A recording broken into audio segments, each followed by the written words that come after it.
الله صلى الله عليه وسلم ما اجتمع قوم في بيت من بيوت الله يتلون كتاب الله ويتدارسونه بينهم إلا نزلت عليهم السكينة وغشيتهم الرحمة وحفتهم الملائكة وذكرهم الله في من عنده রাসূলুল্লাহ সাল্লাল্লাহু আলাইহি ওয়াসাল্লাম বলেন, কোন দল যখন একটা ঘরে একত্রিত হওয়ার পর যখন তারা আল্লাহর কোরআনের আয়াত তেলাওয়াত করে, ওয়ায়াতাদারাসুনাহু বাইনাহুম, পরস্পর শিক্ষাদান করে, পাঠদান করে, কোরআন পড়ায়, এটা চারটা লাভ। এক নাম্বার, ইল্লা নাযালাত আলাইহিমুস সাকিনা, তাদের উপর আসমান থেকে সাকিনা, প্রশান্তি অবতীর্ণ হতে থাকবে। সুবহানাল্লাহ।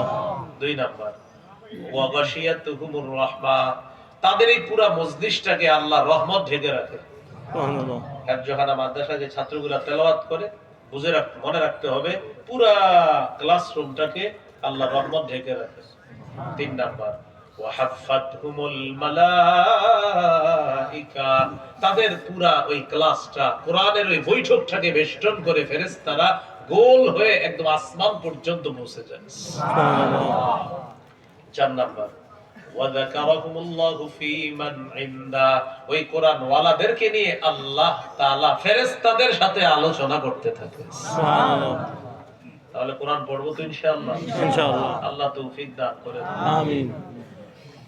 قال رسول الله صلى الله عليه وسلم اقرأوا القرآن فإنه يأتي يوم القيامة شفيعا لأصحابه। নবীজি বলেন, তোমরা কোরআন পড়ো, কোরআন কিয়ামতের ময়দানে পাঠকের জন্য সুপারিশকারী হিসাবে উপস্থিত হয়ে যাবে।